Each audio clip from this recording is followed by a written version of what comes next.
વડોદરા શહેરથી 40 કિલોમીટર દૂર કરજણ હાઈવે ઉપર રાજ ઇન્ડસ્ટ્રીઝના પ્રાંગણમાં આવેલ દિગંબર જૈન મંદિરમાં 8 મહિનામાં બીજી વખત ચોરી થઈ છે। જાણબેધુ તસ્કર ટોળકીએ સીસીટીવીના વાયરો કાપી ભગવાન શ્રી આદિનાથની સિલ્વરની 11 કિલોની મૂર્તિ, પંચધાતુ રત્નોથી બનેલી ભગવાન શ્રી સંભવનાથની મૂર્તિ, અષ્ટધાતુમાંથી બનેલી ભગવાન મહાવીરની મૂર્તિ, 13 કિલો વજનના સિલ્વરના 7 સિંહાસન, 3 કિલો સિલ્વરની જારી સહિતનો સામાન, સિલ્વરની 500 ગ્રામ વજનની થાળી, 2 કિલો વજન સિલ્વરની આરતી, અંદાજે ₹2.5 લાખ રોકડ સાથેની દાનપેટી સહિતની અન્ય સામાનની મળી ₹50 લાખની માલમત્તાની ચોરી થઈ હોવાની પ્રાથમિક અંદાજ છે। તસ્કર ટોળકી ભગવાનની મોટી મૂર્તિઓને યથાવત રાખી 7 થી 9 ઇંચ ઊંચાઈ ધરાવતી મૂર્તિઓને ચોરી કરી ફરાર થઈ ગઈ હતી। કરજણ નેશનલ હાઈવે નંબર 48 ઉપર આવેલ રાજ ઇન્ડસ્ટ્રીઝના પરિસરમાં સ્થિત જૈન દેરાસરમાં 2 દિવસ અગાઉ અજાણ્યા શખ્સો દ્વારા ચોરીની ઘટના સર્જી હતી।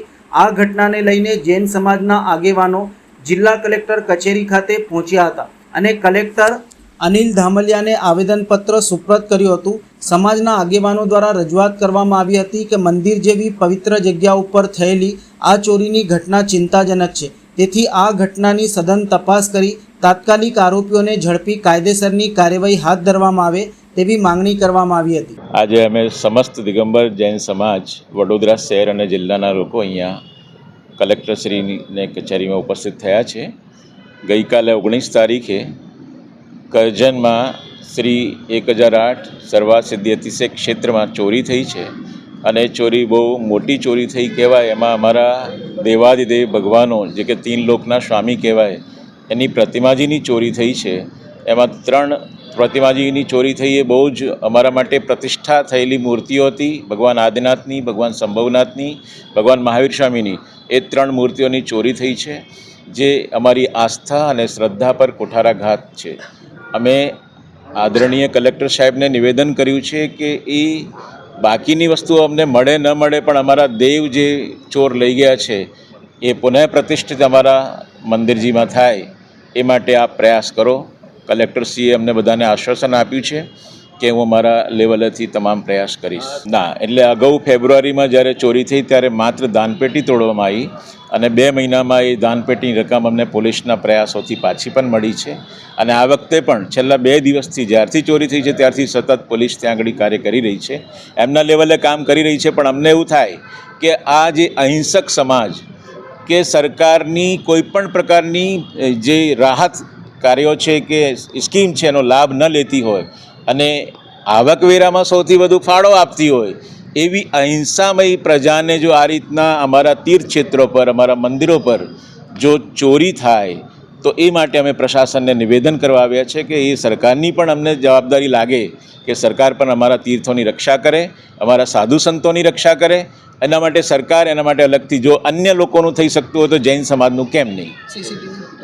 સીસીટીવી ફૂટેજ હતા પણ અને ત્યાં આગળ અમે એક સાયલેન્સર પણ મૂક્યું હતું જેને કહેવાય અલર્ટનેસ, એ બધું જ ચોરો પ્રવેશ કરતાં પહેલાં બધું ડિસ્કનેક્ટ કરી નાખ્યું। मंदिर में चांदी की मूर्तियाँ, दान पेटी, वो सब चोरी हो गए हैं। पुलिस अपनी कार्रवाई कर रही है मगर फिर भी एज ए भक्त हम लोग अपने आत्मसंतोष के लिए एकदम शांतिपूर्ण तरह से यहाँ कलेक्टर ऑफिस में एक आवेदन पत्र देने आए हैं। जैसे कि हमारे साथी मित्र ने कहा कि जैन समाज हमेशा शांति प्रिय और अहिंसक समाज रहा है और हमेशा हम उनके सहयोगी रहे हों, चाहे वो कोई भी कार्य हो। तो आज हम ये आशा रखते हैं कि कलेक्टर लेवल पे हम इतना उनसे सहयोग की आशा रखते हैं कि वो जल्दी से जल्दी जो हमारी आस्था का विषय है, ऐसे देव की मूर्ति और जो भी चोरी का मुद्दा माल है वो शीघ्र, अति शीघ्र ढूंढने में हमारी मदद करें। और हमें आशा ही नहीं बल्कि पूर्ण विश्वास है कि अगर यहाँ से हमें सहयोग मिला तो बहुत जल्दी ही कार्यवाही होगी और जल्दी से जल्दी कार्यवाही होगी और हमें हमारा पूरा सामान, हमारी मूर्तियाँ हमें वापस मिलेगी। चूँकि पूरा जैन समाज आघात में है कि बार बार ये मंदिरों को टारगेट करते हैं, तो सही में ऐसा कोई एक रूल्स बनाना चाहिए ताकि ये हमारे मंदिरों पे टारगेट ना करें और बार बार इस तरह से चोरी की घटनाएं ना घटें। Okay madam